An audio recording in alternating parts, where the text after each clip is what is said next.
Good evening, everyone. Wekiva High School welcomes you to Mustang Field for varsity baseball action. It's a beautiful evening for baseball, and we welcome as our guests for tonight's game from Edgewater High School. They are the Eagles. And they'll be taking on our Wekiva High School Mustangs. Let's meet the teams, beginning with our guests from Edgewater, and we'll start with their leadoff hitter, shortstop, number 1, Odenix O'Farrell. Batting second for the Eagles is first baseman number 7, Bryson Nickel. Third in the lineup for the Eagles, third baseman number 14, Yusef Charles. And the cleanup hitter for the Eagles is right fielder number 9, Blake Alderman. In the 5-hole and behind the plate at the bottom of each inning, number 15, Sean Baker. Sixth in the lineup for the Eagles is designated hitter number 23, Robert Vieira. In the 7-hole, second baseman number 6, Jaden Benfer. Eighth in the lineup for the Eagles is center fielder number 2, Karen Victor. And finally, on the lineup, batting ninth is left fielder number 13, Nate Savino. And fielding for Vieira on the pitcher's mound to start today's game, number 19, Tanner Johnson. And the Eagles are managed by head coach John Leinen, with assistant coaches Mark Duke and Jacob Trent. And now, let's meet the lineup for your Wekiva High School Mustangs. The leadoff hitter for Wekiva is shortstop, number 9, Darrell Martinez. Batting second, third baseman, number 4, Brady Rennert.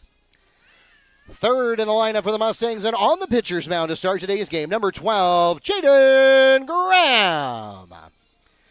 The cleanup hitter for the Mustangs is first baseman number 20, Emil Flacker. In the 5-hole and behind the plate at the top of each inning, number 3, Cody Bowen. Sixth in the lineup for the Mustangs, right fielder number 17, Austin Schwartz. In the 7-hole, second baseman number 6, Enrique Polanco. Eighth in the lineup for the Mustangs, left fielder number 11, Blaine Bird. And finally for the Mustangs, batting ninth, center fielder number 1, Noah James. The head coach of the Mustangs, Brian Tatai, with assistant coach Sean Irons. The officials for today's game are from the Florida Professional Officials Association in Orlando. We thank them for their dedicated service to our high school athletic programs and join them along with our participating schools, reminding everyone to make great sportsmanship a part of this and every athletic competition. And now we invite you to please stand and remove your hats as we honor America with the singing of our national anthem.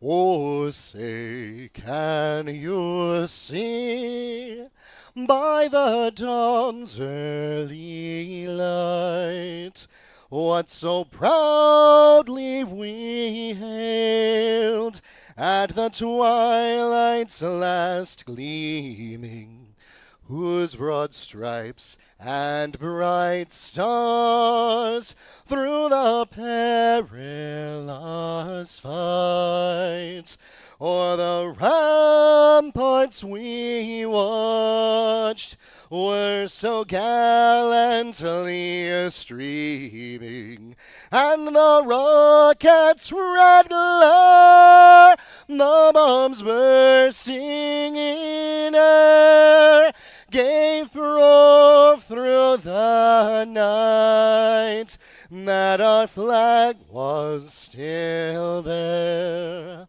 Oh, say does that star-spangled banner yet wave o'er the land of the free the home of the brave.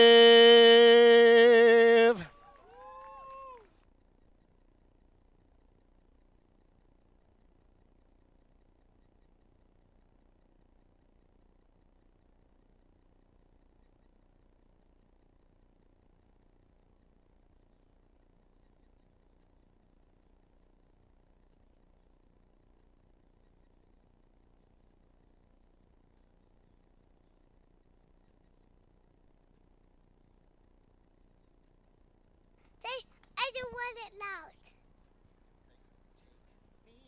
Take me out. Get the ball game. Take me out to the crowd. For the CB nuts and Cracker Jacks. I don't care. I don't like it back. First reboot for the Mustangs. They don't win. It's a shame.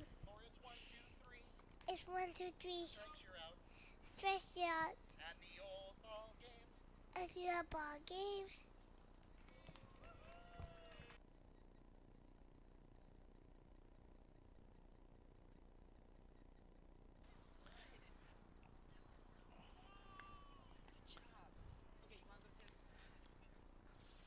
And welcome to Mustang Field. My name is Mark Barchi, the voice of the Mustangs. I'm joined tonight once again by Neil Fisher, longtime Apopka sports writer and journalist here in Central Florida, and we'll be taking you through tonight's game between the Mustangs and the Eagles. Neil, the Mustangs looking to get back on track here after a bit of a rocky start for the 2025 season 18. The backstop camera has had some technical difficulties. I'm going to turn it over to Neil and go work on that. Meanwhile, we will at least keep you on the first base camera here, and we'll get things going here in just a moment. Yes, and thank you, Mark. As Mark said, Wekiva with a bit of a rough start, actually quite a rough start, to be quite honest. I'll have the records in just a moment. But let's first of all, as we get ready, this is also the Metro Conference Championship Tournament. Each team plays 5 games. And we'll get started with the defensive lineup. So behind the plate is Bowen. At first base is Flacker. Delanco at second. In the hole is Martinez. At third is Reinert. And left to right in your outfield is Beard, Thames, and Schwartz. As your starting defensive lineup for Wekiva.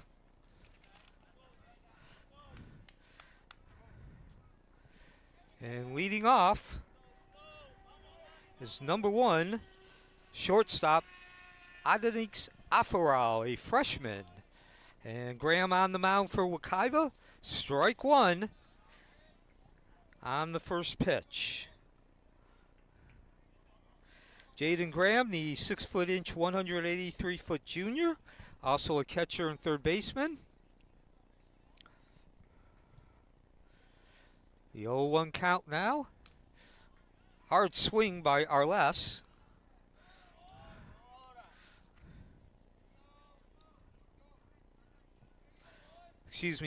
Afarel. There we go. We got backstop camera running now. And make that a 1-2 count now.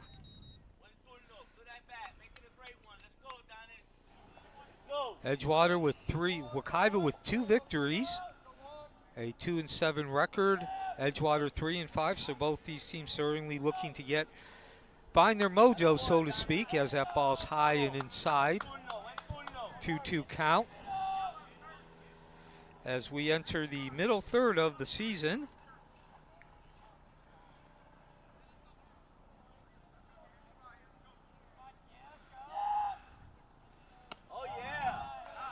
And now a 3-2 full count after the first 2 pitches found the strike zone.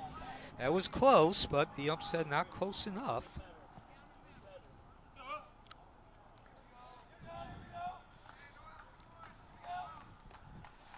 And the delivery from Graham. And ball 4.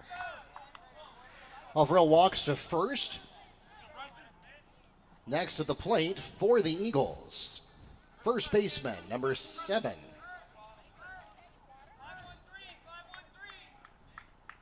Nickel.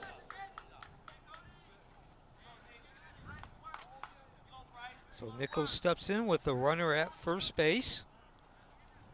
Nobody out. The leadoff hitter, Afarel, drawing the walk. And there's a pitch that gets by the Bowen, the catcher. So runner now at second base, our first scoring threat of the ball game.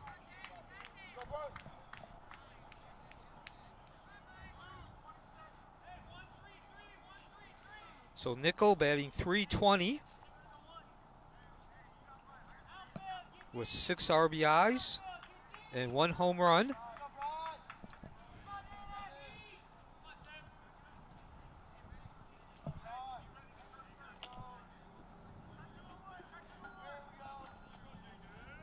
One 0 count from Graham. Try to get him on the curveball, but outside. Again, Graham, a last-minute replacement. So got off to a good start, threw a strike the first 2 pitches. He's thrown 6 straight balls now.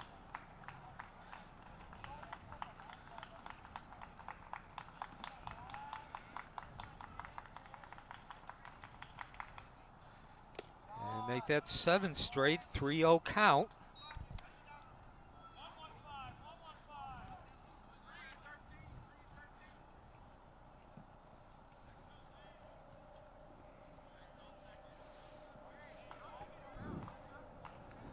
Graham gets his signal, run around second base. We're in the top of the first.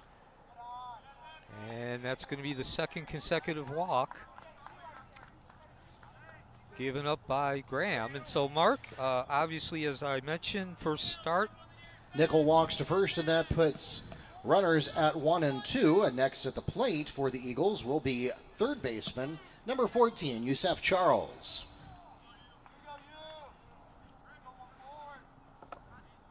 So Charles steps in, runners at first and second. And Graham still having his issues finding the plate. 9 straight balls now. Should be noted that the Wekiva bullpen is a bit on the thin side this year. Relatively fewer players than typical with extensive pitching experience coming in. That one is going to arc its way into foul ball territory, and that'll put a strike on the board. So Charles, the junior, third baseman.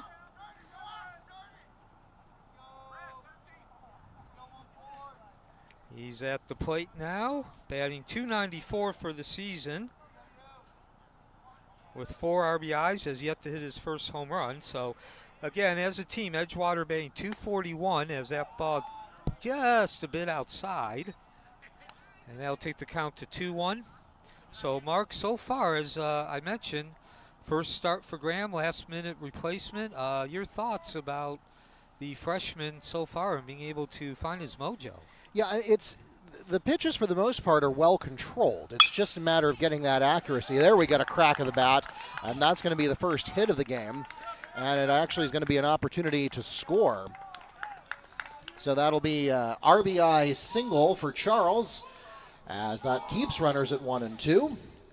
And that will also send home Offerell to put the Eagles on the board 1-0.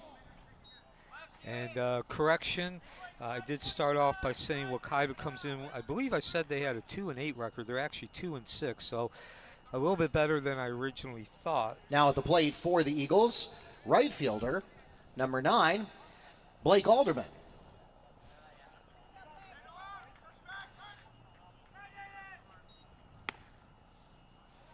Alderman looks at ball 1.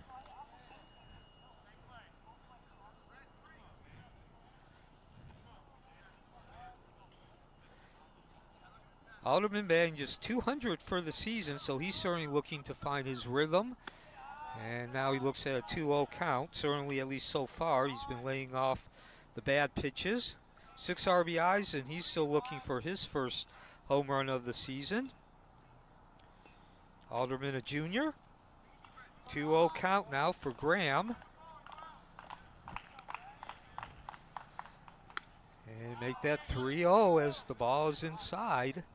Yeah, like I said, Neil, I can't be too critical of Graham here because he's doing everything except getting it exactly on the strike zone. He's had one wild pitch, which ultimately didn't really matter anyway. You just got to get a little bit tighter on the focus, and there finally manages to draw the swinging strike. Some low heat from Graham. So that'll bring the count to 3-1. Runners at first and second, nobody out, top of the first.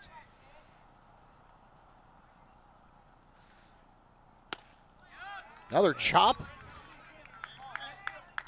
So picking up 2 in a row, that'll build some confidence.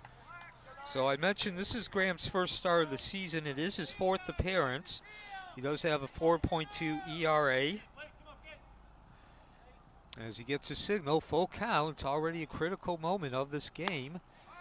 And check swing, did he go? He did not. Ball 4, and that will load up the bases for catcher number 15, Sean Baker.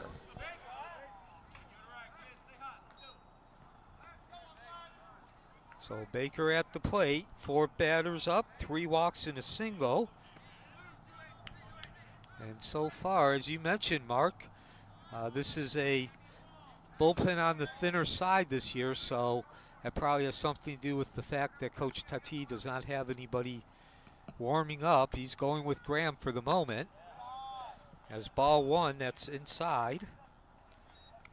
Yeah, and also it's worth noting that thanks to the pitch count rules that were implemented in the FHSAA a few years ago, which of course had been part of Little League and AAU club ball for quite a long time now, but Florida High School Athletic Association implemented them a few years ago. So that means that you can't just keep the same pitcher all week. And there's one that's going to find center field. Nice play out there by Thames, running under it, but it does bring in the second run in a 2-0 lead.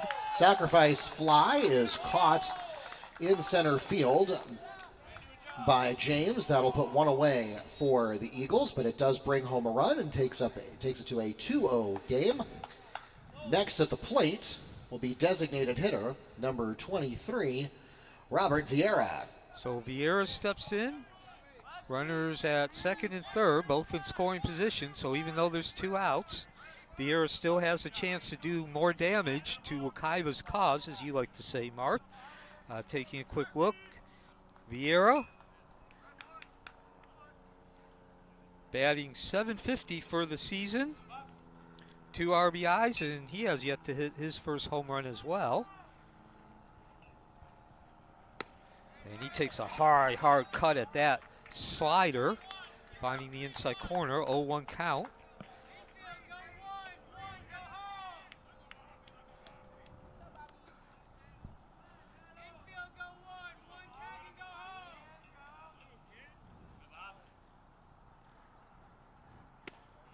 Make that 1-1. Low and outside for the lefty.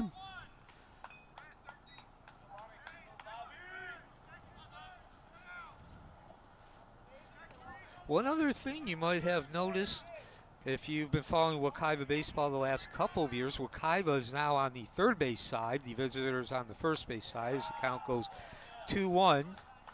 Graham trying to get Vieira to chase that one out of the strike zone.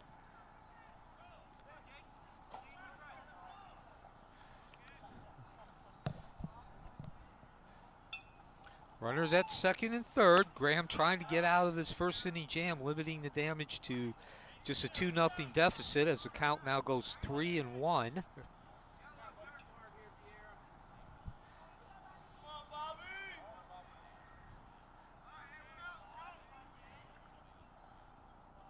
The delivery, and that'll run the count to full. So with 2 outs, Mark, I'm expecting to see the runners on second and third take off. Yeah, certainly. They're situationally aware.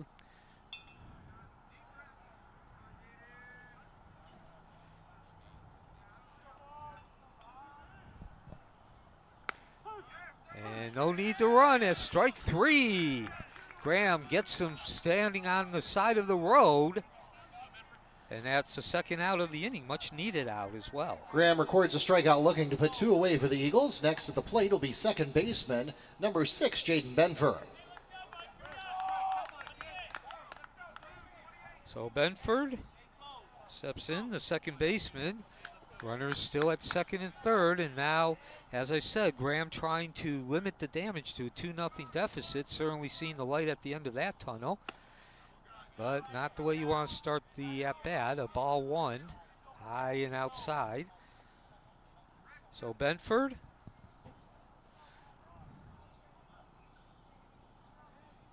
Batting .250 on the season. No RBIs and no home run, and this might just do it. And gotta hustle. And Graham did field it and throw it over to first, but it was wild. And so there you see the freshman inexperience coming in. And that'll make the lead 3-0, actually 4-0 as 2 runs came in.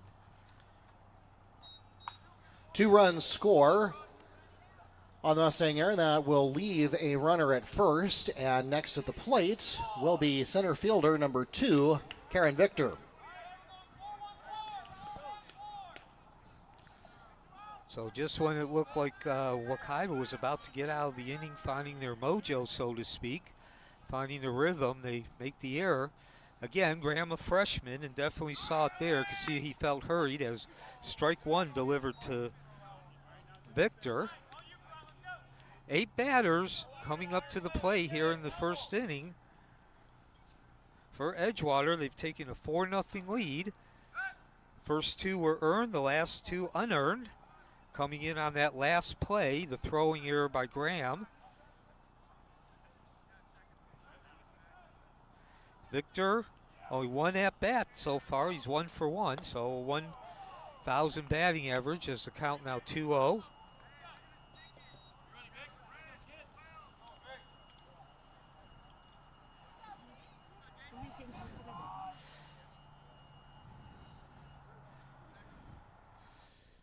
So there's one hit well, and it's going to drop fair. Rounding third.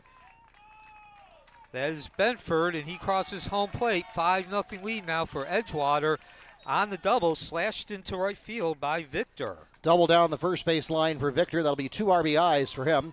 And we'll set the score at 5-0 Edgewater. And next at the plate will be left fielder number 13, Nate Savino. And with Savino, who steps into the batter's box, the left fielder with a .286 batting average, 3 RBIs, yet to hit a home run.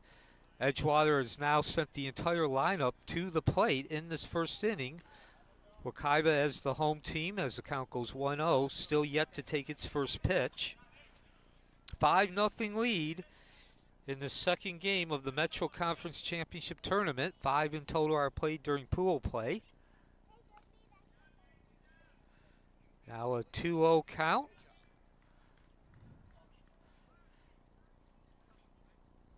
So one of the themes, probably the most important theme, Mark, going into this game, or the primary theme, is this is a team, Wekiva, that's rebuilding, and we've certainly seen that here in the first inning. Strike one. Unable to catch up with that Graham offering. That'll take the count to 2-1. So again, Mark, some sloppy play here. Seen some good play, got a couple of outs in a row, but there's been more sloppy play as that ball's hit into left field on a rope. And just foul, outside the third base line. So Wekiva fans, take a deep breath. Apologies, I didn't get to the camera switch button on time. I actually had a camera on that. But anyway, Mark, as I was saying, you know, this is a situation where we probably would have seen a pitching change in past years when Wekiva had more depth and experience. Yeah, and as I mentioned earlier, like I said, Coach Tatai has to be careful here because your pitch count is limited. So if this game goes on for 7 innings, he may have no choice but to use a second pitcher. And if he changes now, he may have to use a third. As that brings the first inning to an end. Strikeout recorded by Graham, and that will take us to the middle of the first inning. 5 runs scored on 2 hits with 1 Mustang error, leaving 1 on base, and the score 5-0 at the end of the first half inning. We'll be back with more from Mustang Field in just a moment. You will notice that the sound is muted during the half innings. That's because we play music that's copyrighted here in the ballpark, and YouTube does not care for that. So don't be alarmed. There is nothing wrong with your television. We'll be back in just a moment.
As we enter the bottom of the first inning, a leadoff hitter for the Mustangs, a shortstop number 9, Terrell Martinez. And welcome back to Mustang Field, where the home team Wekiva Mustangs facing a 5-0 deficit. This is the second game of the 2025 Metro Conference Championship Tournament pool play, as the count goes 2-0. And as you just heard, my partner, Mark Barchi, who's also our public address announcer, the only public address announcer Wekiva Athletics has ever known, that's Martinez, at the plate as he now takes the count to 3-0. And on the mound for Edgewater is Tanner Johnson, the junior, also as a catcher. And as you expect, the strike, umpire is always more gracious on that strike zone on a 3-0 count. So Johnson delivers, and he gets Martinez swinging at a pitch in the dirt. Martinez batting .429 on the season with an RBI, and he's still looking for his first home run.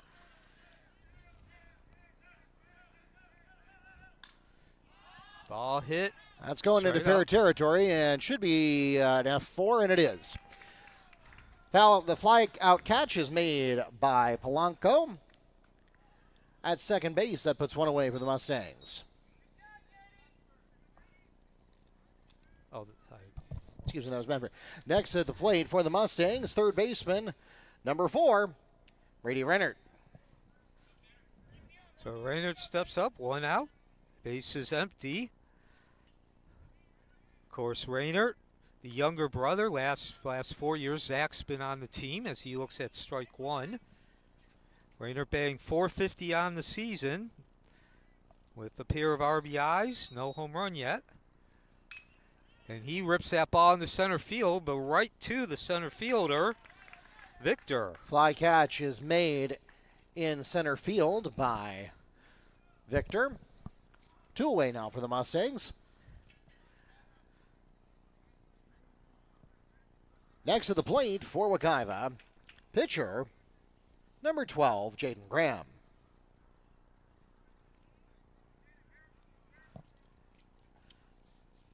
So Graham, as you just heard Mark say, the starting pitcher, he comes in with a .333 batting average. The right-handed junior. He's actually a junior, but this is his first year on the team. 3 RBIs. Has yet to reach the fences. And starts off this at bat.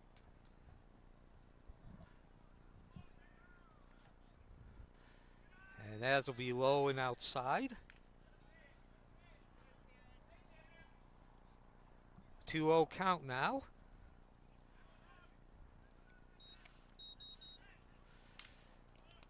And that's going to be just on the foul side of the first baseline. That's actually a good thing for Wekiva. Yeah, it certainly would have been an unassisted Easy out. ground out 3.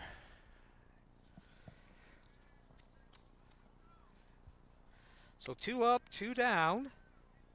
In the bottom of the first, Edgewater scoring 5 runs in the first inning, 3 unearned, 2 earned, as that's outside. And that'll take the count to 3-1. Wekiva looking for its first base runner. We're in the bottom of the first inning. Wekiva coming in with a 2-6 record. Still looking to rebuild, and they do get that first base runner with Graham drawing the walk. Graham advances to first on the walk. Next at the plate for the Mustangs, first baseman number 20, Emil Flacker.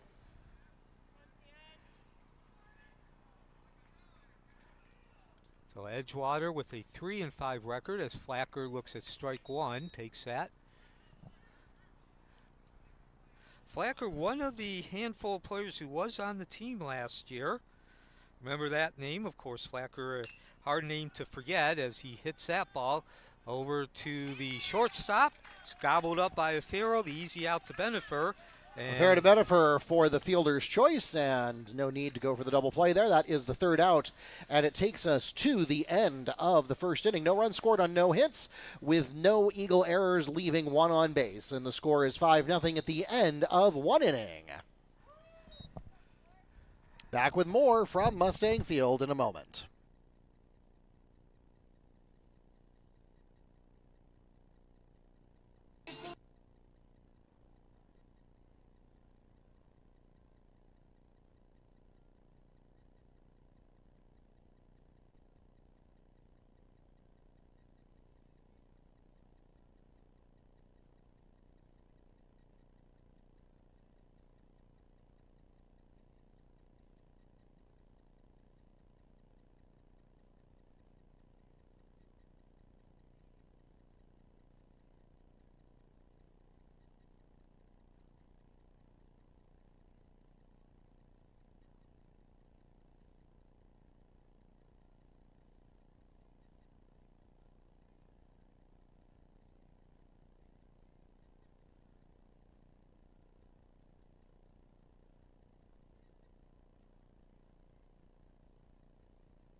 As we enter the top of the second inning, the Eagles begin in the sixth position of their lineup, the first position of their lineup, with shortstop number 1, O'Farrell.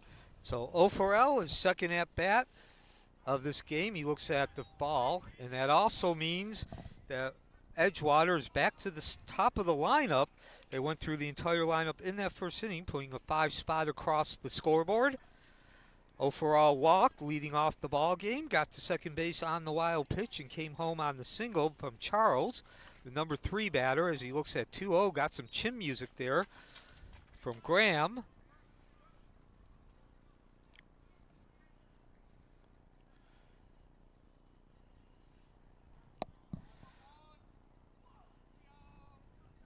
Graham with the delivery, the 2-0, make that 2-1, as O'Farrell was fooled on that inside and low pitch.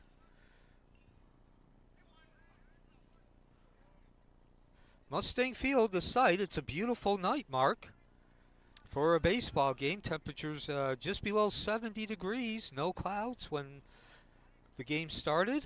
Certainly a lot better than the last scheduled game that we were supposed to have here on Monday that ended up happening last night against Innovation, where, of course, it was cold and damp and raining all day. And so, of course, we had to move that game. Yeah, certainly not what you think of when you think of Central Florida weather. But nevertheless, the field recovered nicely. We got good playing conditions tonight. Nice looking swing there, but it's awfully low, and that will take us to a full count. So that first inning, not 5 runs pushed across against Edgewater. The first 2 earned. Last 3 were unearned as Graham, the pitcher. As we mentioned, this is his first start of the year, 5th appearance, and he loses O'Farrell, his second walk. O'Farrell advances to first with a base on balls.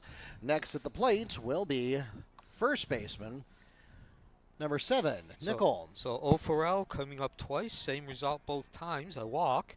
Nicole steps in. Speaking of walks, the first baseman drew the second walk in a row in the first inning. And as a matter of fact, the first 5 batters for Edgewater reaching base in that first inning. So Graham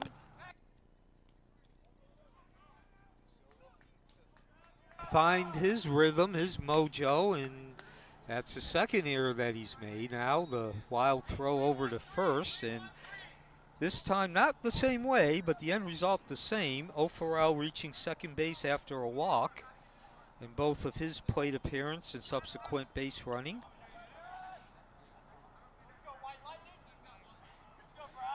Wekiva off to a 2-5 start. Certainly could use a victory here. 2-6. As Nicole flashes the bunt, takes it, and on his way to third, an easy steal for for O'Farrell. Nicole with a chance to drive O'Farrell in, increase that lead to 6-0.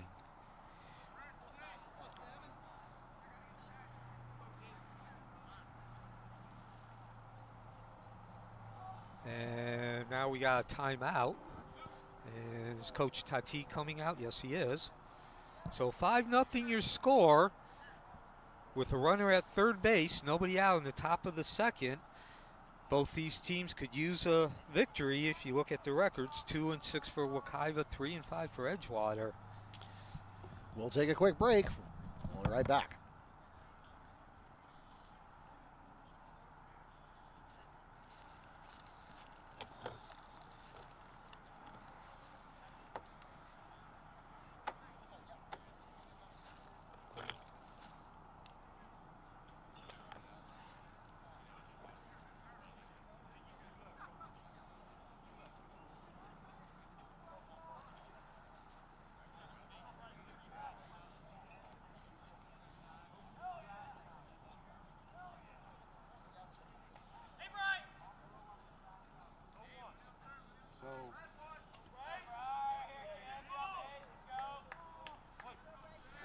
So back to live action from Mustang Field, a 5-0 lead for Edgewater, and they're threatening to make it 6-0. Runner at third with Nicole. He looks now at ball 1, a 1-1 count.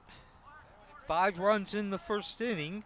9 batters sent to the plate by Edgewater. And now the first batter, O'Farrell, reaching on the base, got to second on a wild throw to first and stole third. And now the 2-1 count as Graham finds the outside corner.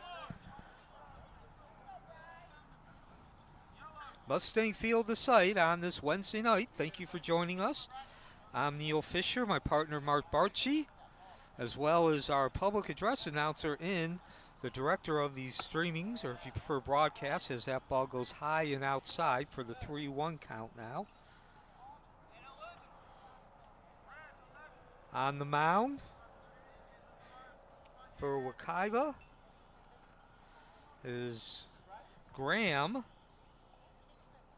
Jaden Graham, the 6-foot, 183-pound junior. He's still looking to find his mojo, so to speak, and there he does, at least for that moment, as the high, hard heat takes out Nicole. Second strikeout, actually third strikeout. And records the swinging strikeout, and that will put one away for the Eagles. Next at the plate for Edgewater will be third baseman, number 14, Charles. And that strikeout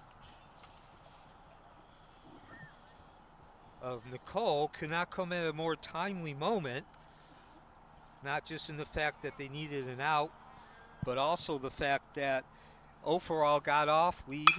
They had a lot of momentum, and speaking of momentum, that's going, looks like it's going to be caught in center field by James, but it will allow Overall to come in the momentum, at least in terms of turning those leadoff batters reaching base into hits, continues 6-0. James makes the fly catch in center field to put two away for the Eagles, but that is enough to send home O'Farrell and make it a 6-0 lead for the Eagles. Next at the plate for Edgewater will be right fielder number 9, Blake Alderman.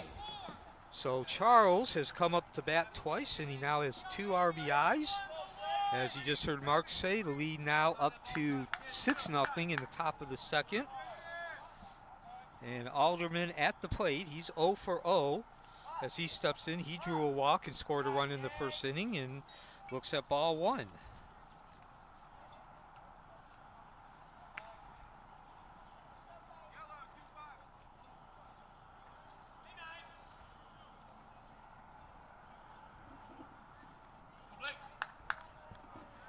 So Graham gets his sign, and they're here in the top of the second, goes back to work.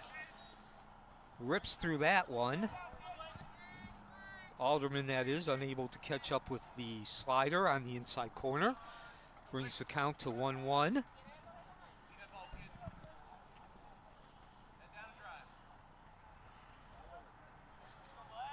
Back to work. And catches the inside corner on the heat, the fastball. That'll bring the count to 1-2, and so Graham can get out of this inning, giving up only 1 run, which again, might not seem like that big a deal. It's still a 6-0 lead, but compared to the first inning, certainly a movement as far as progress in the right direction. And there's one that gets away from Graham. Just a bit high. Nobody on base to take advantage, though.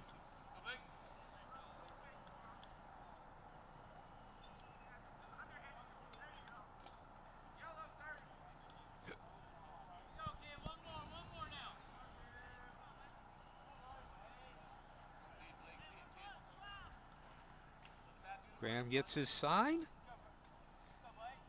And the delivery, and that'll take the count to 3-2 with 2 outs. Top of the second inning, still 6-0 lead for Edgewater.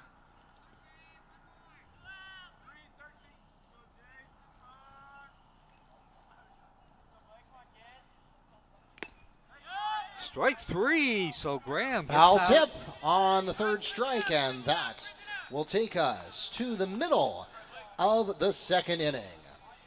1 run scored on no hits, with 1 Mustang error leaving none on base, and the score now 6-0 at the end of 1.5 innings from Mustang Field. Back with more in a moment.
And welcome back to Mustang Field. Bottom of the second inning, Wekiva trailing 6-0. It's been a rocky start to this game and a rocky start to the season. That's Bowen up, who hits the ball solidly, but down to third base with Charles. He scoops it up, and one up, one down in the bottom of the second inning.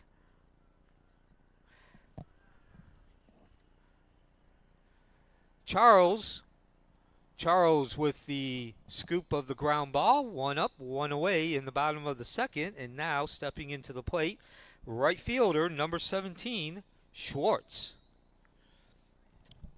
So actually it wasn't just one up, one away, it was one pitch, one away with Bowen. Johnson on the mound for Edgewater. So far he's retired 4 out of the 5 batters he's faced. The one batter reaching base is his counterpart, Wekiva pitcher Graham. He got on with a walk as strike one delivered from Johnson. And Schwartz, the junior, still looking for his first hit of the season. This is only his 4th plate appearance. And he'll look at a ball, 1-1 count. So primary theme through the first 8 games of the season for Wekiva has been rebuilding. Only a handful of players returning this season as that ball's fouled off. And a 1-2 count now on Schwartz, the right fielder.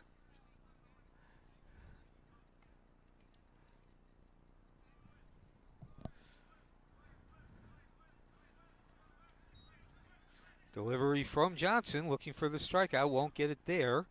Ball low in the dirt. Nice job from Baker to scoop that ball up. Of course, wouldn't that matter with no one on base anyway. 6-0 lead for Edgewater. There's strike 3. Schwartz down on strikes. That's 2 outs in the bottom of the second. And brings up to the plate number 6, second baseman Polanco. So Polanco stepping in with 2 outs, nobody on. Polanco, a freshman, he's still looking for his first hit in 13 plate appearances. He hits that ball in the foul territory and just out of the reach of Nicole. A for effort. Just couldn't quite stretch long enough.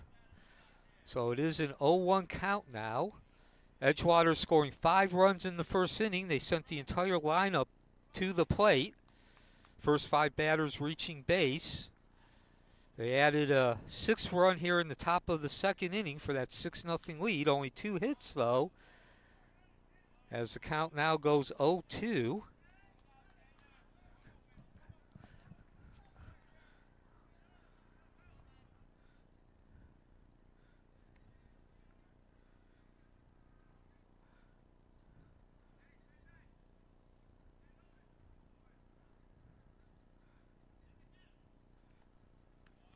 And there's strike 3. Polanco frozen at the plate. Looks at strike 3, and that'll take us to the end of the second inning. Edgewater still with a 6-0 lead. 1-2-3 inning for Johnson. We'll be back with the top of the third. Johnson finishes off the bottom of the second inning with the strikeout. That's 3 up, 3 down. No runs, no hits, no errors. We move to the top of the third inning. Edgewater, 6-0 lead.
As we enter the top of the third inning, the Eagles will begin in the fifth position of their lineup with catcher number 15, Sean Baker, and now pitching for the Mustangs will be number 20, Emil Flacker. So Flacker switching places with Graham during the break. So Flacker will now be on the pitcher's mound. Graham takes his spot at first base. And here comes the first pitch. And it's low for a ball. And that's to Baker, the catcher. He is 0 for 1, but did get an RBI, flew out to center field. James, and knocked in the second run of the inning. 6-0 for Edgewater. Edgewater at the plate in the top of the third. Now 1-1 count, and it looked like Baker disagreed with that. He steps out for a moment. Your final pitching totals for Graham. Again, this was his first start of the season, his fifth appearance. And there's one obvious ball, got away from Flacker. So it was two innings pitched for Graham. He gave up 6 runs, 2 earned, 4 unearned. The first 2 were earned, unfortunately for him and Wekiva. First 4 batters reached base. 3 of those first 4 drawing walks. Now Flacker off the mound, the easy throw to first, and first time we've seen that tonight, 1 up, 1 away for Edgewater. Flacker makes the throw to Graham for the 1-3 ground out, 1 away for the Eagles. Next at the plate for Edgewater, designated hitter number 23, Robert Vieira. Vieira 0 for 1, struck out in the first inning against Graham, and finishing up Graham's line, he gave up 4 walks, and all 4 of those walks wound up scoring, Mark. So did have 4 strikeouts as well, but again, you always hear coaches talking about the walk and how deadly they are, and the old saying that walks turn coaches' hair gray. There's an example of that, Mark. 4 walks, 4 runs given up.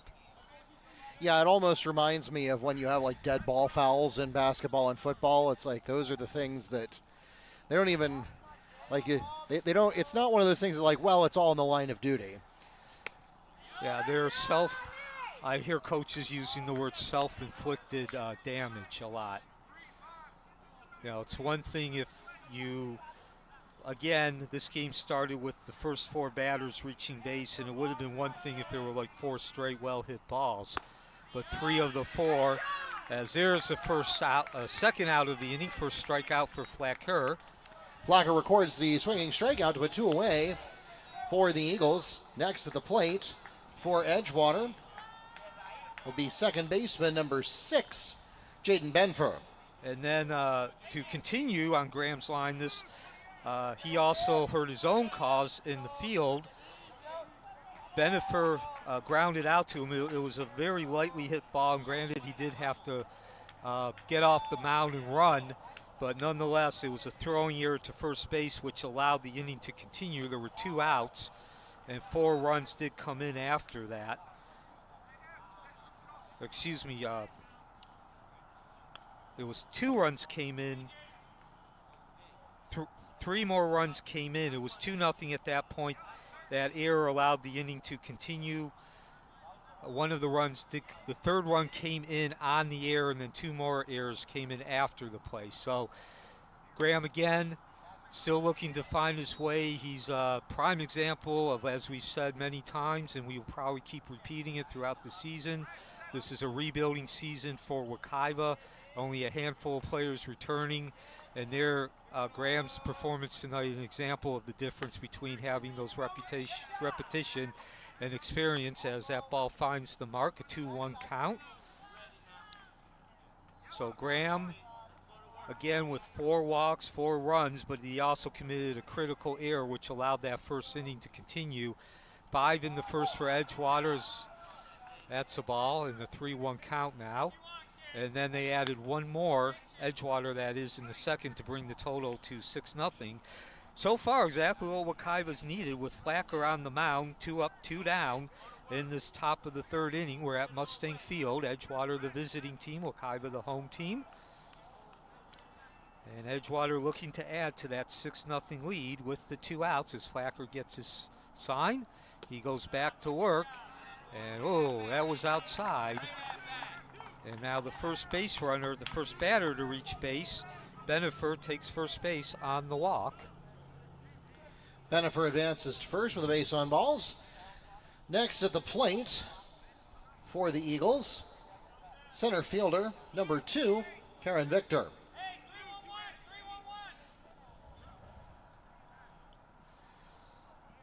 Victor steps in.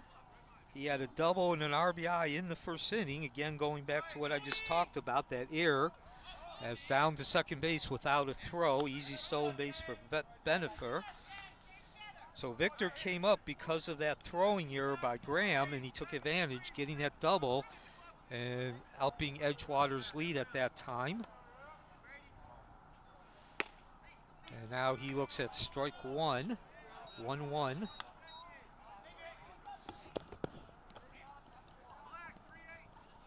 Six 0 lead for Edgewater. We're in the top of the third from Mustang Field. Both these teams needing a victory. As there's strike 2, the delivery by Flacker finds the outside corner, just nips it. Edgewater needing the victory a little bit more than Wekiva though. Edgewater 3-5 compared to Wekiva 2-6. This is also one of the games making up the 2025 Metro Conference Championship Tournament. We'll get back to that as the inning comes to an end. Flacker comes in and fuels and douses the fire. No runs in. Exactly what Wekiva needs. Lead remains 6-0 as we move to the bottom of the third. At the middle of the third inning, no runs scored on no hits with no Mustang errors, leaving 1 on base, and the score remains 6-0 at the end of 2.5 innings. Back with more from Mustang Field in just a moment.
About to start the bottom of the third inning. Wekiva, the home team. This is Mustang Field we're playing at, facing a 6-0 deficit against Edgewater. And at the plate, taking a swing at a low and outside pitch, that's Bird, the left fielder. Edgewater scoring 5 runs in the first inning, 2 earned, 3 unearned. They added a 6th run in the second inning.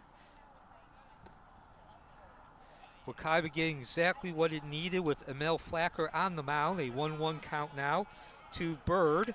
And that was 4 batters up, only 1 reaching base, and no runs scored. Kept the lead at 6-0. As now Bird looks at ball 2, a 2-1 count. So Bird coming in, still looking for his first hit of the season, 12 plate appearances, and now he's looking at a 2-2 count. On the mound is Johnson. He's started. He's gone the entire distance, giving up only 2 walks, no hits. Bird does have an RBI as he now looks at a 3-2 count. About 50 fans in attendance tonight. Thank you for joining us as well. We always appreciate you tuning in. And there's ball 4, the third walk given up by Johnson. First time, though, Wekiva's got its leadoff hitter on base. The Mustangs begin the bottom of the third inning in the 8th position of the lineup with left fielder number 11, Blaine Bird, and he walks to first. Next to the plate, center fielder number 1, Noah James. So another way you can measure how dominating Edgewater has been and why you would explain the 6-0 lead is James is the number 9 batter, which means Wekiva is just now, as that is ball 1.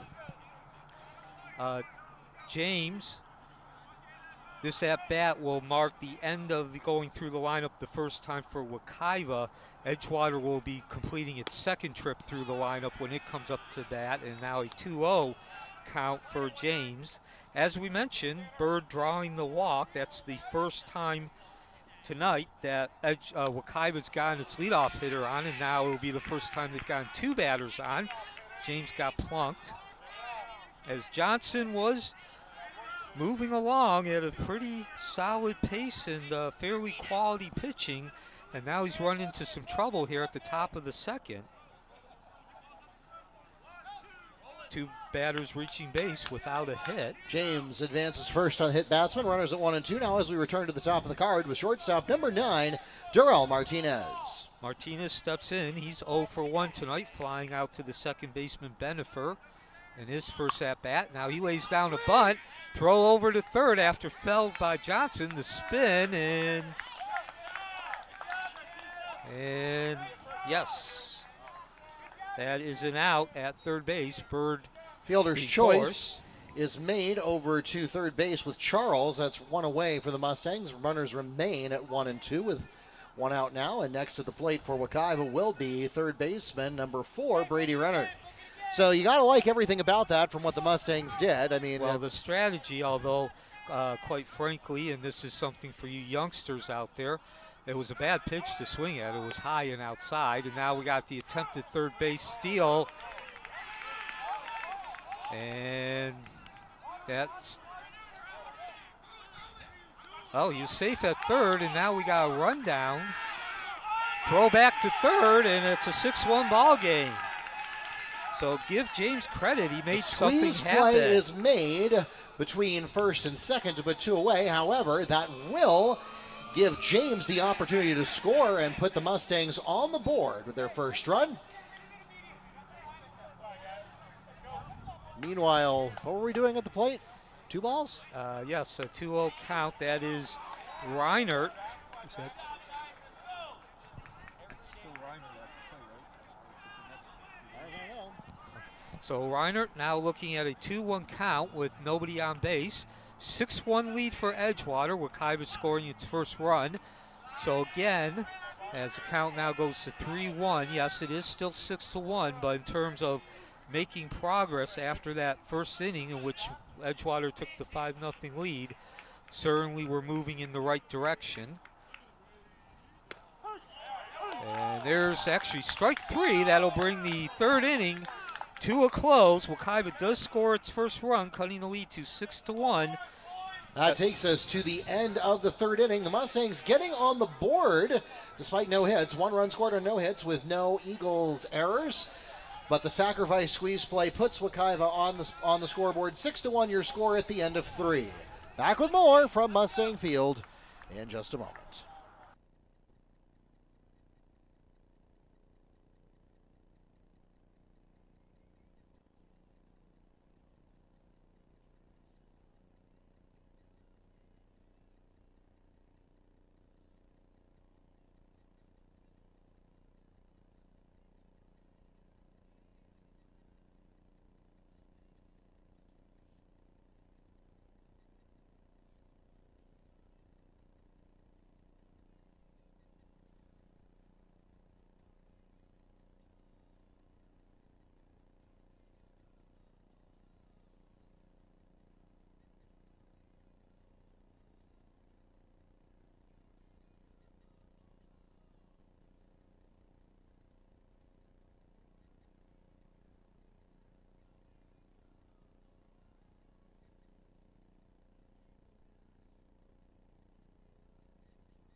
As we enter the top of the fourth inning, the Eagles will begin in the ninth position of their lineup with left fielder number 13, Nate Savino, and then up next will be Offerell and Nickel.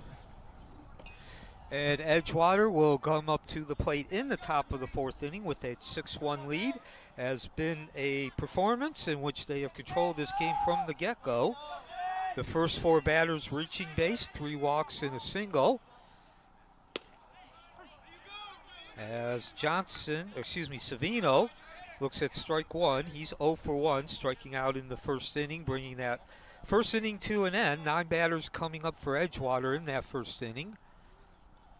Flacker continues on the mound for Wekiva, now 0-2 as a chop. Foul ball. Graham starting, going the first 2 innings. Flacker taking over in the 3rd inning, giving Wekiva exactly what it needed at that moment. A scoreless inning, a relatively painless inning as well. Only 1 batter reaching base. Flacker delivers, looking for the strikeout, won't get it. As that ball goes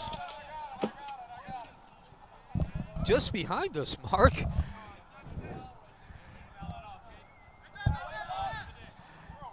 Danger, Will Robinson. Landed about 6 inches from our broadcast booth. So everybody back to your assigned positions. Savino looking at the 0-2 count. Flacker trying to get his 3rd strikeout. The sign, the delivery. And we'll have 1 more pitch. Savino making life difficult for Flacker. Again, Flacker, one of the handful of players who are returning from last season's team. A rebuilding season for Wekiva and Coach Tati. Last season's team going 13-12, losing their playoff game to Southlake, as the count now 1-2. So I'm Neil Fisher, the other voice you hear, who's also our public address announcer for Mustang Athletics, Wekiva Athletics, Mark Barchi. And there's strike 3, got him on the curveball, the outside. Unable to find. Flacker records a swinging strikeout to put 1 away for the Eagles. Next at the plate for Edgewater will be number 1, the shortstop, Odenix Offerell, as we return to the top of the card. So Flacker does get that 3rd strikeout. He's faced 5 batters, struck out 3 of them. And as you just heard Mark say, Offerell stepping in. Offerell with a somewhat unusual stat line tonight, as he looks at strike 1 on the inside corner. Flacker delivering, getting off to that good start needed. Offerell does not have a hit, but he's reached base both times and scored a run, and he's really been the catalyst for setting the tone in this 6-0 lead, as now he's looking at a 0-2 count. He's actually walked both times he's come up to the plate, so a much different scenario this time, facing the 0-2 count as opposed to 2-0. Flacker's come in, and he's done his job so far, keeping Edgewater off the board and making life more difficult for him. That'll be 1-2.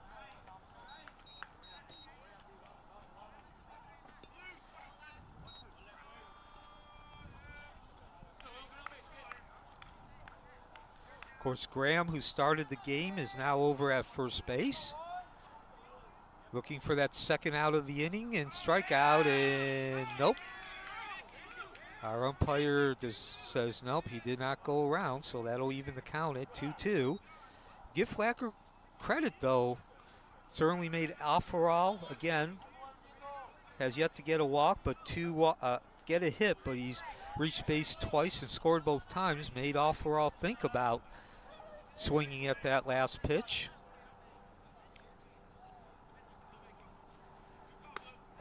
And again, can't quite get Offerell to bite.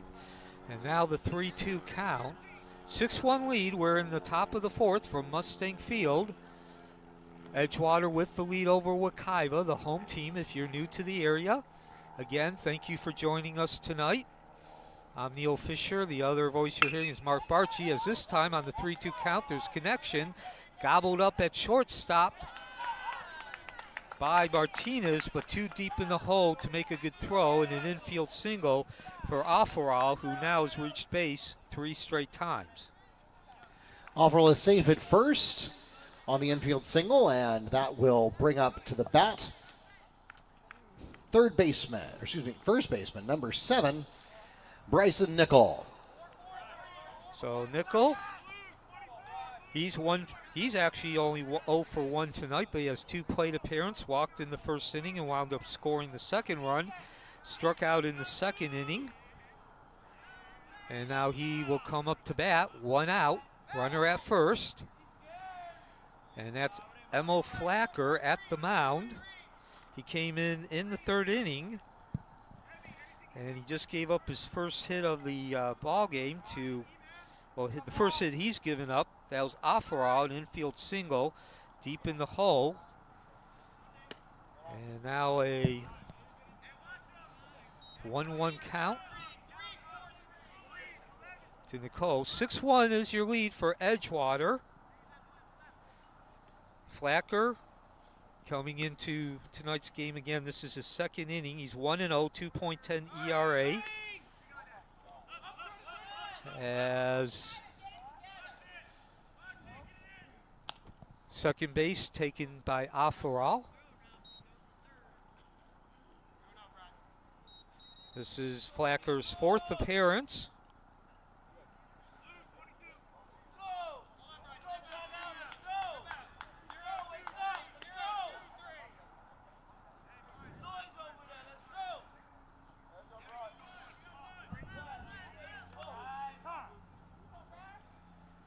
So now time called.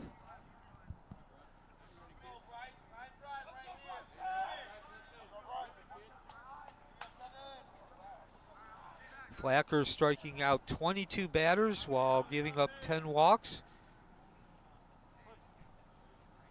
in 13 innings.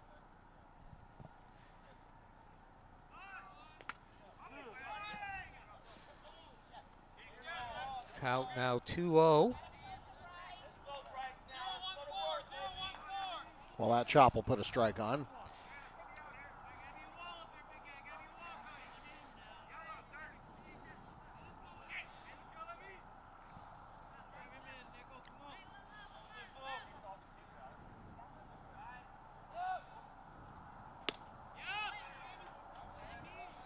And that'll cut the count to 2-1.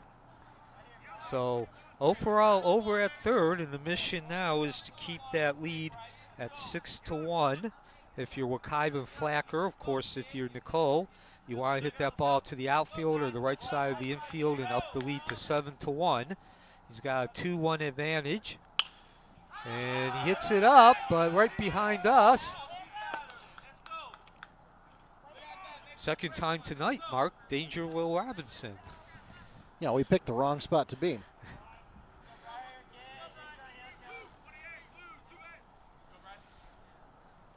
To give you a sense of where we're positioned, we're approximately right behind this camera. Yeah, I'm almost, if you drew a straight line, you'd go about maybe 3 inches in front of home plate. Excellent job there by Bowen to smother that ball, not let it get past him. Of course, that would have been a 7th run. So full count, 1 away, runner in scoring position. Flacker, who was pretty darn good against Circle Christian during the home opener, is now in command of the pitcher's mound. Pitch away, got him! Flacker records the strikeout looking, and that will put 2 away for the Eagles. Next to the plate for Edgewater, 3rd baseman, number 14, Yusef Charles. And as Charles steps in, he's 1 for 2 tonight, has 2 RBIs, singled in the 1st, and then flew out to center field. That's a strikeout. So runner still in scoring position, but the second out takes the sac fly and the sac bunt off the table. Yes, and Mark, as Charles was walking up to that plate right after that strike 3, you could hear all the way over here. We're on the side with the visitors, as we'll get back to that in a minute. Scooped up. Nice throw from Martinez over to Graham, and so mission accomplished, even though the runner made it to third base. No run scored. Keeps the lead at 6-1. Wekiva, well, Flacker giving Wekiva an opportunity to cut into that lead in the bottom of the 4th. That takes us to the middle of the 4th inning. In that half inning, no runs scored on 1 hit with no Mustang errors, leaving 1 on base. And the score now remains 6-1 at the end of 3.5 innings. Back with more from Mustang Field in just a moment.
As we enter the bottom of the 4th inning,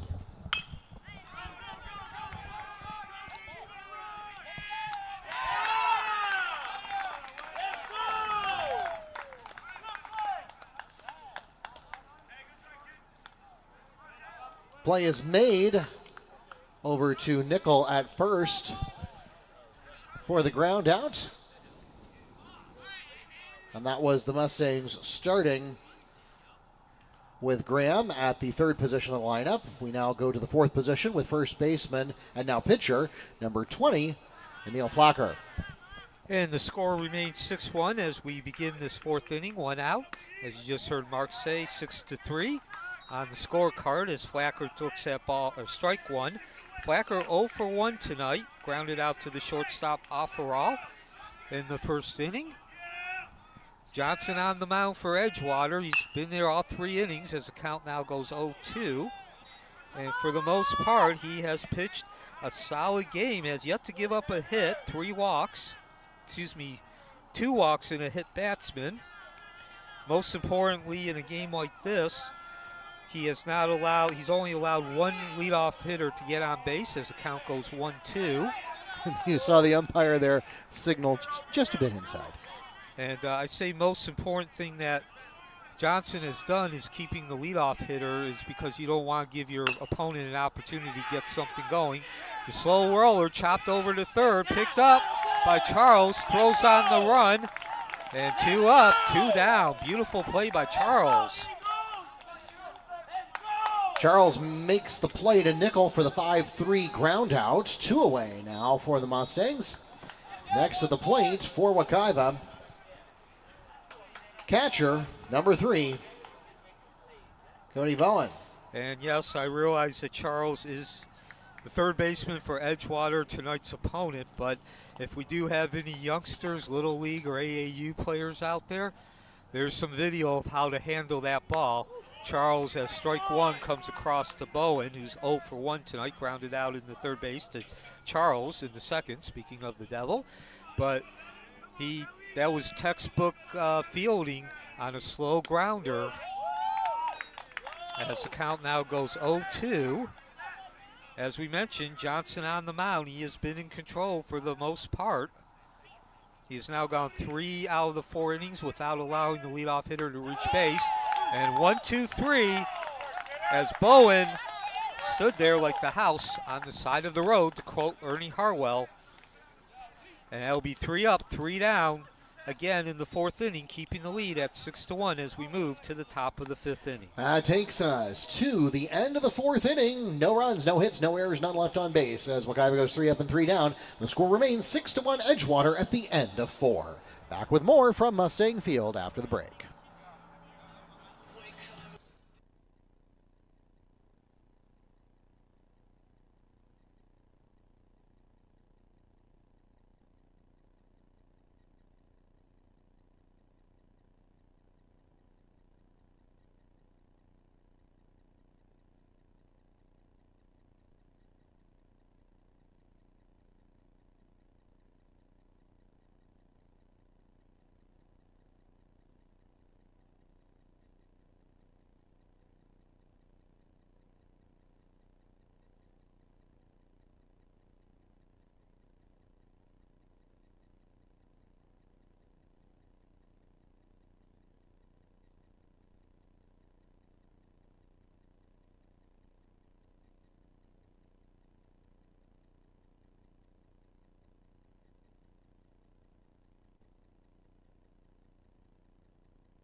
As we enter the top of the 5th inning, the Eagles begin in the 4th position of their lineup with right fielder number 9, Blake Alderman. Up next will be Baker and Vieira. Welcome back to Mustang Field. We're ready to get going with the 5th inning here. And a 6-1 lead for Edgewater. They pushed 5 runs across home plate in the 1st inning, added that 6th inning in the 2nd as Alderman begins the 5th inning with strike 1. Shout out to the Virgin Islands on board with us tonight. I've been watching the YouTube comments. One of the beautiful things about live streaming is we can go all over the world. And a 1-1 count now. Alderman 0 for 1 tonight. He has scored a run. He actually walked in the 1st inning and scored that run, struck out his last at bat in the 2nd inning. And now a 1-2 count. Couldn't catch up with the inside heat there, trying to tomahawk that ball pitch from Flacker, who begins his 3rd inning.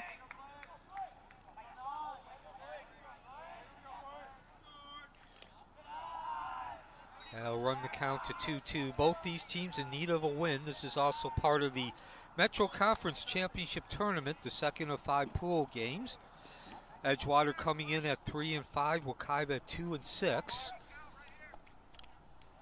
And our primary theme, if you've listened to us, if not, sit back, and this is going to be said over and over throughout the season as the count goes 3-2 now on the leadoff hitter in the 5th. Wekiva team rebuilding, only a handful of players returning from last season. Flacker, the pitcher now, one of those handful, and he loses the batter, Alderman. He'll take his 2nd walk. And that's also the 4th time in 5 innings Edgewater's leadoff batter has reached base. Alderman advances to first on the walk. Next at the plate for Edgewater, catcher number 15, Sean Baker. So Baker's stepping in. He's 0 for 2 tonight, but does have an RBI. flying out to center field in the first inning. Got that RBI on the sac fly and then grounded out to the pitcher, Flacker, in the third inning. Actually, Baker, as the throw goes over to first, no harm. That was Baker was the first batter that Flacker faced in this game. And shout out to Pittsburgh, Pennsylvania, also joining us on the broadcast tonight as we get a stolen base at second. Easy work there. So that puts a runner in scoring position, and now Edgewater threatening to up the lead to 7-1 here in the fifth inning. Only 3 hits for Edgewater.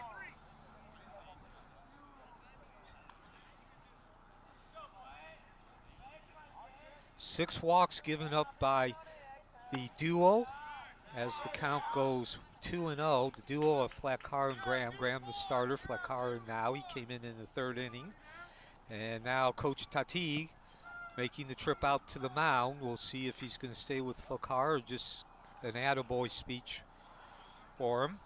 So Mark, also want to mention, and again, you've had the opportunity to be out here and call a couple games more than I have. This is really a tale of two halves, this game.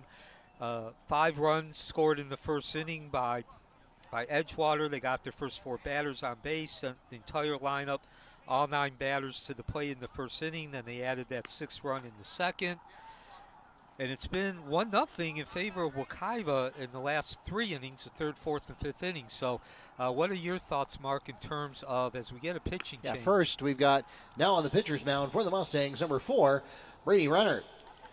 So, as you were mentioning, Neil, the season materializing for Wekiva so far at that 2-6 record, and I've had a couple of chances to see Wekiva play at home. I saw the Circle Christian game, which was an 11-0. 20's going to first base, 12 to third, and 4 pitching. Okay, we just got, so we got an infield switcheroo here, so that Flacker is going to now go back to first base where he started the game.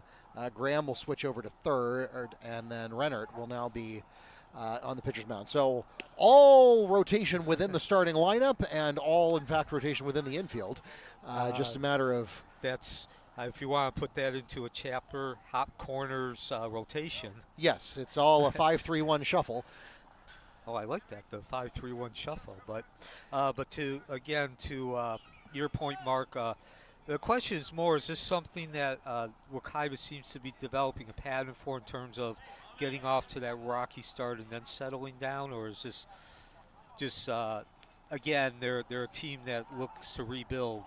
Yeah, I mean, looking at, like, for example, the Circle Christian box score, Wekiva came out, guns blazing on that one. 5 runs in the first inning, 4 runs in the second inning. You look at some of their other more typical games against, some of their closer games against quality opponents. They played at Davenport last week, and that was pretty steady.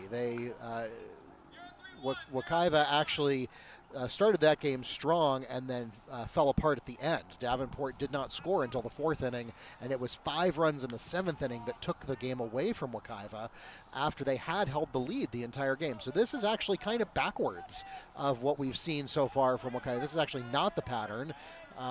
So I don't know that we have a pattern so far. Okay, and that was my question, as ball 2 now to Baker. Again, Baker 0 for 2, but does have an RBI. Reinert coming in, now a senior, and that lifted up behind first base, giving chase. Polanco, and he can't get to it. Ball falls safely from the Edgewater viewpoint, and runners at first and third now as Alderman scoots over to third base. And that was in my blind spot, Neil. You're going to have to tell me whether you're charging that as an E or giving it a hit. To be honest, I couldn't see it either. Just saw the batter continuing to run. We'll have the score. Well, that's going to be scored in a minute. In the meantime, though, stepping up now is Vieira. Now at the plate for Edgewater, designated hitter number 23, Robert Vieira. And Vieira 0 for 2, a pair of strikeouts, and that's not going to come into play tonight as the wild pitch allows that 7th run to come in, give Alderman the run. And motoring down to second is Baker.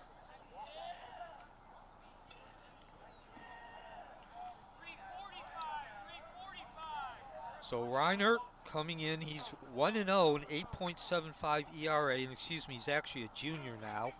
This is his 4th appearance of the game. He's given up 3 walks and 6 hits. And 4 innings of work. Strike 1. 1-1 count now to Baker. So Baker, probably the one guy you wanted to see with runners at first and third and nobody out. Unfortunately, Reiner unable to take advantage of that, throwing that wild pitch, and now it's 1-2.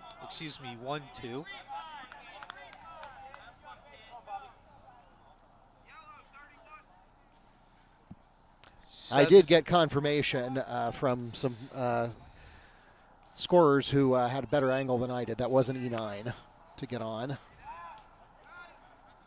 Okay, that being Schwartz in the right field, as now the scoring threat continues, and perhaps most threatening is the fact that there is no outs. So another question, of course, being high school baseball, we don't have a sideline reporter or anybody we can go and ask Coach Tati about, but I still wonder why he took out Flacker, if it was just a pitch count thing or if he saw something he didn't like. That's going to drop. In either case, Vieira breaks his 0 for 2 streak on 2 strikes, lashes the single into right field, and it's 8-1 now in favor of Edgewater. Single line drive into right field will pick up an RBI for the Eagles as Baker comes home. Puts 8 runs on the board for Edgewater, now an 8-1 ball game.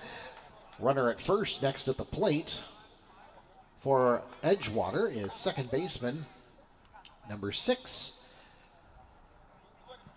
That is Jaden Benfer.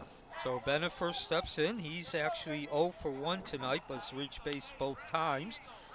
Reached base on a throwing error by Graham, the starting pitcher in the first inning. A slow, soft grounder, got about 10 feet in front of the plate. He's going to drop a bunt. Same situation. Reiner throws from the ground, and actually that time it's accurate. Flacker scoops it up, gobbles it up, but the runner does advance to third. Sacrifice bunt is made to first, and so that'll be 1 away for the Eagles, but it does advance the runner to second. Next at the plate for Edgewater will be center fielder number 2, Karen Victor. So Bennifer wound up scoring on that throwing error in the first inning. Just to complete the thought there, and now Victor up, as you heard Mark Barchi say, and he doesn't need to swing as another wild pitch is uncorked. So Bowen trying his best there. He's not doing a bad job, but again, catcher can only do so much to cover up a bad pitch and a low pitch. Baker, meanwhile, advances to third on that wild pitch. Yeah, again, 2 wild pitch thrown by Reiner. He came in on the second pitch of this inning.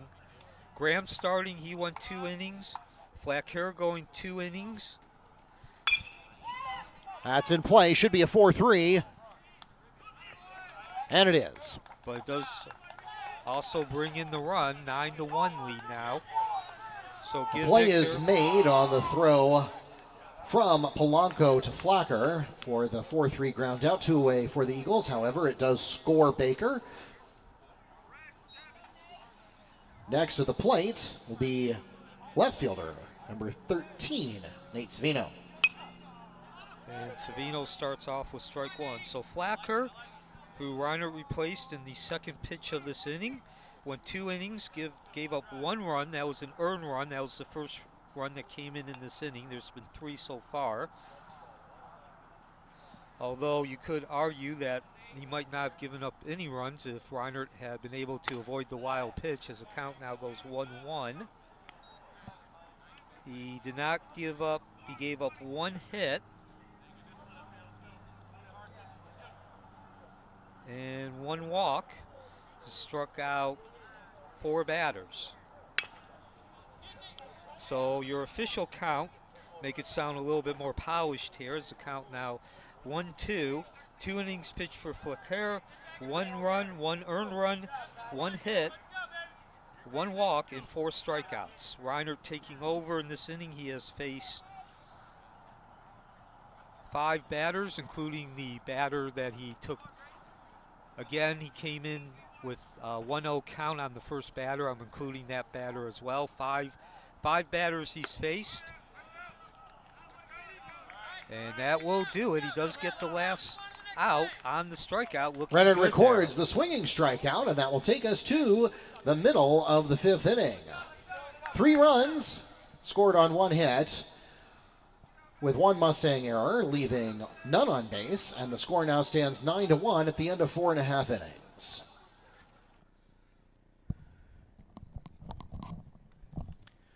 Well, we did this at the very beginning of the game because my son had to sing and get home to get to bed, but it is now the correct time for the 5th inning stretch. So stand up, stretch your legs, and join us now for Take Me Out to the Ball Game. Take me out to the ball game, take me out to the crowd. Buy me some peanuts and Cracker Jack. I don't care if I never get back, for it's root for the Mustangs. If they don't win, it's a shame, for it's 1, 2, 3 strikes, you're out at the old ball game. Back with more from Mustang Field after the break.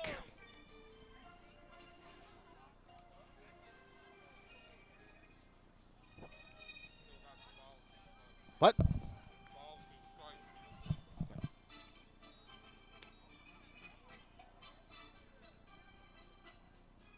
Schwartz up? Is that right? Schwartz?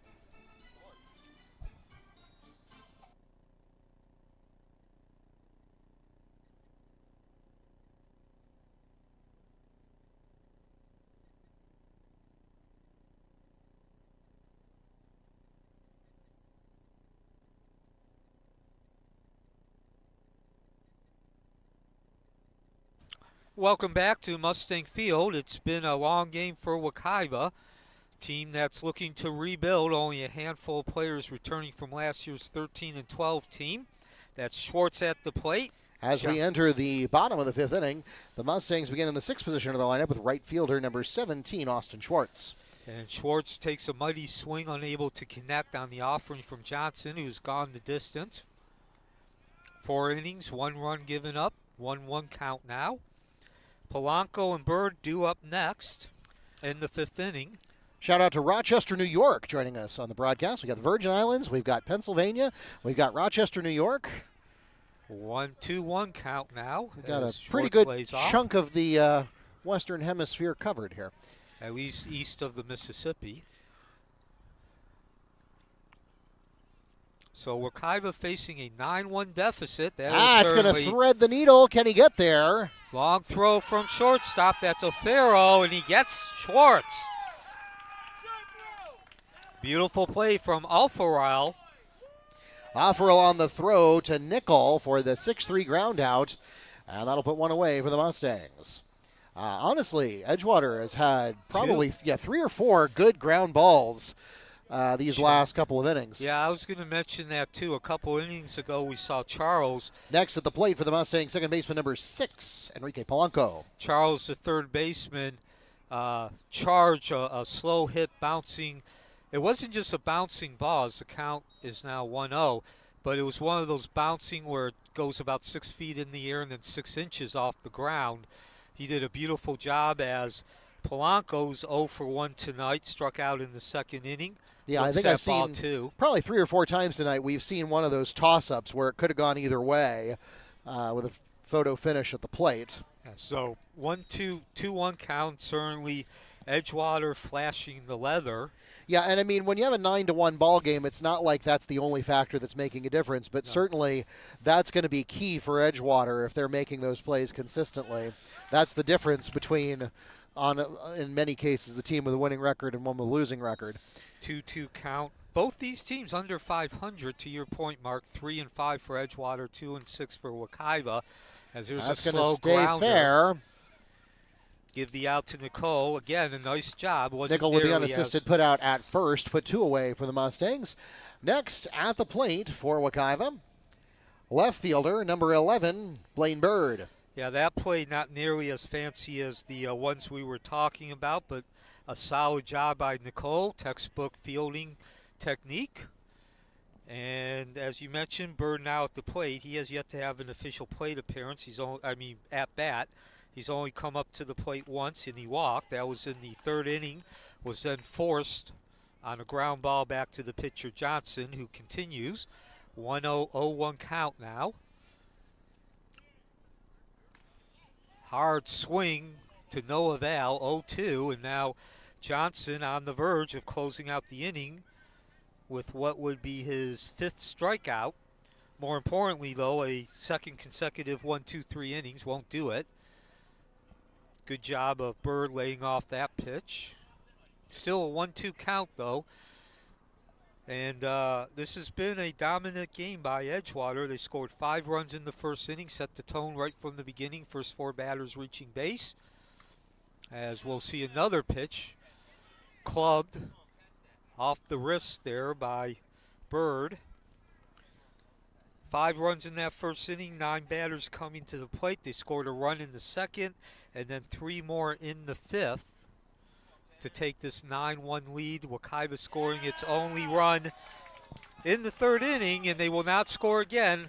1-2-3, strikeout ending it. 5 for Johnson, 9-1 as we head to the top of the 6th. That takes us to the end of the 5th inning. No runs scored on no hits with no Edgewater errors, leaving none on base. 3 up, 3 down, and the score remains 9-1 Edgewater at the end of 5 innings.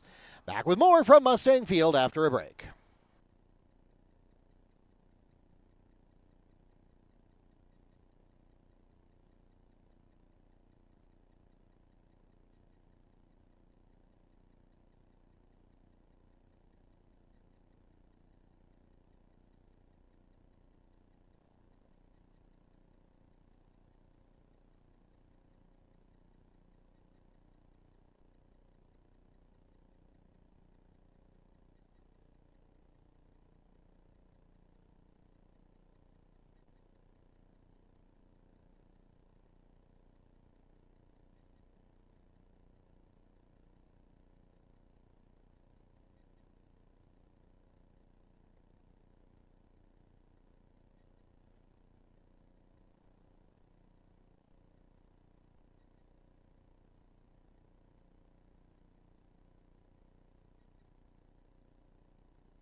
And as we enter the top of the 6th inning, the Eagles begin at the first position of their lineup with shortstop number 1, Offerall. We'll start with a ball at the plate. Get that score bug out of your way.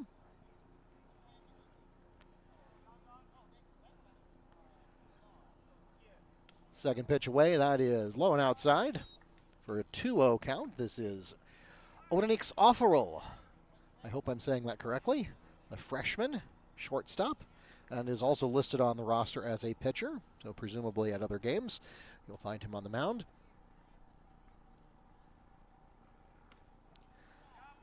Three pitches outside, 3 balls, as Rennert opens up the 6th inning thusly. So far, the Mustangs have had 3 pitchers grace the mound tonight. Edgewater, on the other hand, Johnson so far through 5 innings has been the only pitcher of record. And now 4 balls in a row as that one goes low and outside as well. We'll put a runner on first. Odenix Offerall walks to first. Next at the plate will be first baseman number 7, Bryson Nickel. So Alfaral continues his perfect night. He has now reached base all 4 times, 3 walks and an infield single. As Reinert continues on the mound, 9-1 lead for Edgewater. Yeah, and Neil, I don't know if there's any intent behind this, but I know sometimes when you have a particularly strong, as we got, there's an error, and that's going to give a free base to Offerall. What I'd started to say there was that I don't know whether it's subliminal or whether it's intentional, but I know sometimes when you have the leadoff hitter, whoever's in the one hole in the lineup, you know that that's going to be a strong hitter, and so it may influence your pitch selection to avoid risky pitches. You'd rather give up a walk than give up a double or a triple. So in any case, we get a safe infield single for Nickel, and that will put runners at 1 and 2. With nobody out. Next at the plate for Edgewater will be third baseman number 14, Yusef Charles. Yeah, and Neil, that's one of those that I'm not going to charge that as an error unless you disagree. But no, that's not an error. I believe it goes down just as a fielder's choice. It is. Save. Well, yeah, it just beat the throw. But there's where you see that inexperience coming in, because what you're supposed to do, and I can tell you this as being a middle infielder myself. Granted, as we are now going to have runners at second and third, I did not make it past the high school level, but basic baseball technique, you give the quick look over to the runner at second, and then you throw to first. You don't really worry about him taking off. Once he starts going back to second, he probably does not have enough time to get over to third. If you throw that ball to first, he's not going to have time to get over to third from second. Right, and then the other thing is just that extra half second of hesitation. That's what I meant. Because, like I said, we've seen 3 or 4 times on the other side of the half inning where it's been a photo finish at first base, and Edgewater has just barely thrown out Wekiva. Wekiva has not made it to base. And now we see the opposite happen on this side. Because, again, it's just that matter of half seconds where you hesitate. Doesn't necessarily score in the scorebook as an error as long as you field it cleanly. Yeah, errors are tangible. But that was definitely a mistake, a fielding mistake, and a mistake in terms of the thought. Again, I think that's far more the inexperience in being in that situation, and also the inexperience of probably playing at the varsity level too, where everything moves a lot quicker.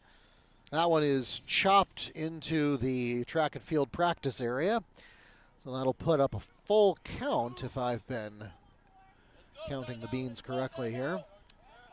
So quick note here too about Wekiva's schedule. They will play again on Friday. That's against Colonial, as that's ball 4, and now the bases are loaded.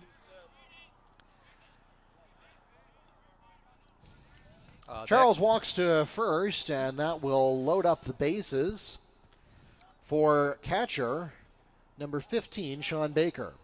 And so then next week, it's going to be March already, the first week.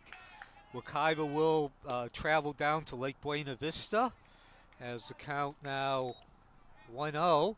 That game's on the 3rd. And then Jones wraps up the pool play of the Metro Conference Championship Tournament on the 5th. That's at home. So Wekiva's next 2 games on the road as the count now goes 1-1. And again, if you're new to the Metro Conference Championship Tournament, it's very simple. I believe there are 4 pools now. 5 or 6 teams, but the bottom line is each team plays 5 games as it's 2-1, and then they match up against the team in the other pools with the same record. So you have 2 teams that say go 5-0, they'd play each other, and that last game, the 6th game, and this is going to score another run, another wild pitch, and that's going to make the lead 10-1. The 2 teams that go 4-1 would play each other, and so on. And Neil, it's worth noting that Edgewater has enough runners in scoring position with no outs that we could end up not seeing the 7th inning at all if Wekiva can't keep the scoring differential under 10. Yeah, if you're new to Central Florida baseball, It's the run rule. It's 10 runs after the fourth inning, and we're going to see that now. Ball lashed into right field over Polanco, the second baseman. The question is 1 or 2 runs come in, and I believe it was. Yep, they are going to get 2 in. 2 in, so it is now 11-1. Nickel and Charles both come in on the 2 RBI single coming in there from Alderman.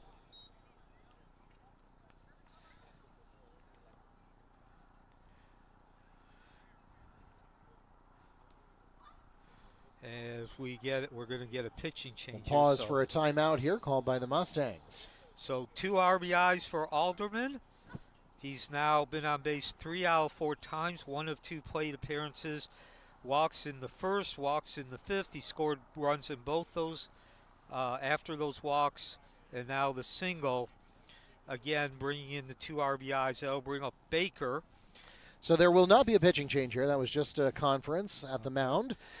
Tate's going to stay with Reinert. Well, at this point, I don't know that he has a lot of other options. True. Again, next at the plate for the Eagles, catcher number 15, Sean Baker. Yeah, we started this game way back in the first inning. As we often do. But during that first inning, we were explaining that part of the rebuilding is that Wekiva is not particularly deep on the That one's going staff. Deep into fair territory. Will it make it to center? It does. Fly catch is made in center field for the Mustangs by James. That's Noah James. And that will put 1 away for the Eagles.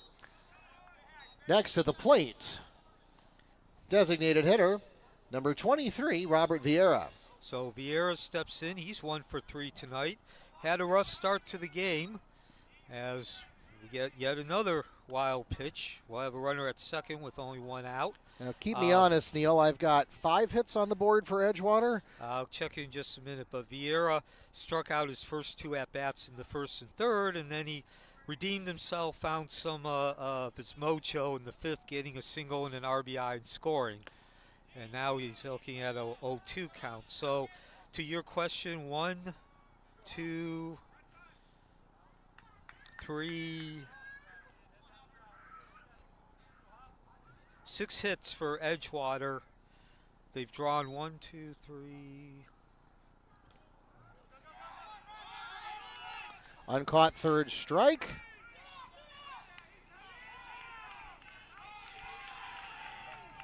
And that'll bring the inning to an end. Real quick as we go to the bottom of the 6th. The uncaught third strike play is made at first, and the tag up will, I suppose, make that a double play. And so that takes us to the middle of the 6th inning.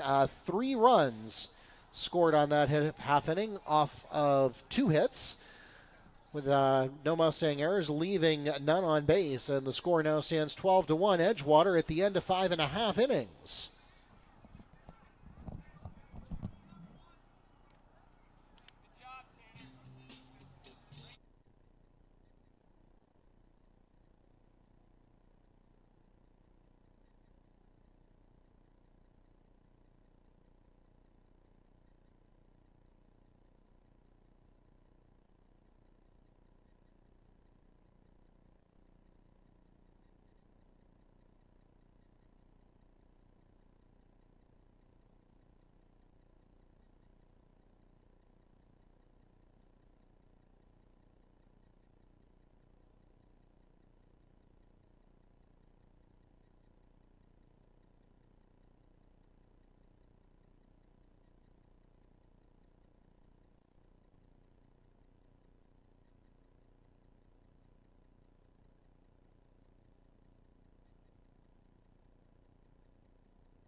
As we enter the bottom of the 6th inning, the Mustangs begin in the 9th position of their lineup with center fielder number 1, Noah James. It'll be James, Martinez, and Reinert here in the bottom of the 6th inning, and the 10-run rule is in effect. Wekiva needs to score a couple runs. If the inning ends with a lead of at least 10 runs, Edgewater is declared the victor. We don't go into the 7th, as there's a wild pitch, and that is a new pitcher. Austin Taylor, a senior, also plays first base. This is his 9th appearance, 1-1 record. No record, 3.0 ERA, and he's pitched 4 2/3 inning as the count now 1-1, 2 walks and 8 strikeouts. So Taylor charged with the responsibility of closing out this game. Needs to get 3 outs before Wekiva scores 2 runs. Johnson, the starter, going the first 5 innings, a very solid performance, taking advantage of Wekiva's weaknesses, as that'll bring the count to 2-2. Okay. Taylor gave up 1 hit against 1 hit, 1 walk, 1 hit batsman, and 5 strikeouts.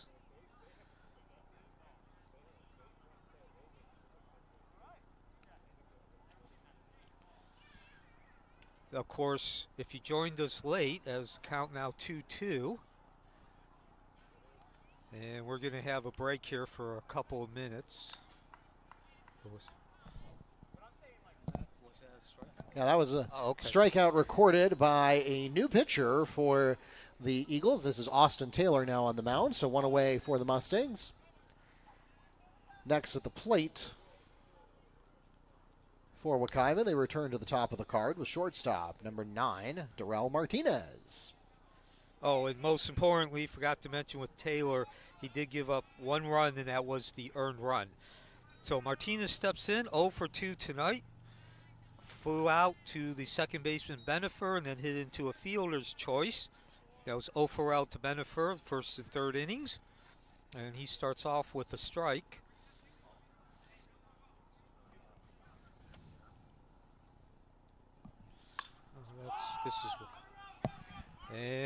This is going to be the second out of the inning, gobbled up there at short by Offerall. Offal makes the fly catch at shortstop, and that will put 2 away for the Mustangs. Next to the plate for Wekiva will be third baseman and now pitcher, number 4, Brady Reinert. And so Wekiva down to its final out. As they need to score a minimum of 2 runs before they get 1 out. So this game, the tone was started from the very beginning. The first pitch with Graham on the mound for Wekiva, getting his first start. Again, Wekiva trying its best. It's certainly not a lack of effort, but once again, we go back to this is a team rebuilding, only a handful of players. Graham being one of those players who have moved up to varsity, and you can certainly see that from the beginning. He gave up the first 4 batters for Edgewater reaching base. 9 batters in total coming up in that first inning, a 5-0 lead. They then added 1 in the 6th as the count goes 1-1. 3 in the 5th and 3 in the 6th to bring this lead to 11 and threatening to take the victory by the 10-run rule. 0-1 count as Taylor delivers, make that 0-2. Reinert unable to hold up on the outside. And now Wekiva down to its very last strike with Taylor looking to close out the game. Johnson, the starter. He went the first 5 innings, giving up 1 run. That was an earned run. And this lifted up to shortstop. O'Farrell calls everybody up. And that'll do it for Wednesday night at the ballpark. Wekiva drops to 2-7 on the season. Edgewater inches closer to 500 at 4-5. Your final score, 12-1. The 10-run rule in effect. Mark, that takes us to the end of the ball game. 3 up and 3 down in the final half inning. No runs, no hits, no errors, none left on base in total for the game. Edgewater 12 runs on 6 hits. and no errors. Mustangs won on one hit with 4 errors, and 12-1 is your final score here on Wednesday night baseball action. We want to thank everyone for coming out to support your Mustang and Edgewater athletes. For those of you listening online, we want to thank you for spending part of your evening with us as well. The Mustangs have their next 2 games on the road. They will be at Colonial on Friday, and then they will be at Lake Buena Vista on Monday. Your next chance to catch them at home is in 1 week on March 5th. They'll be hosting the Jones Tigers. Meanwhile, softball is at home tomorrow night with Parent Appreciation Day. That ceremony will be at 5:30, followed by the game at 6 o'clock. Edgewater fans, next up for the Eagles, they will host Lake Buena Vista on Friday at 4 p.m. Once again, for those of you in the ballpark, thanks for joining us this evening. Please drive carefully and arrive home safely. Those of you watching online, thanks for tuning in, and we hope you will subscribe before you go. For Neil Fisher, this is Mark Barshie, the voice of the Mustangs, wishing you a good night and a great rest of your week. Good night from Mustang Field.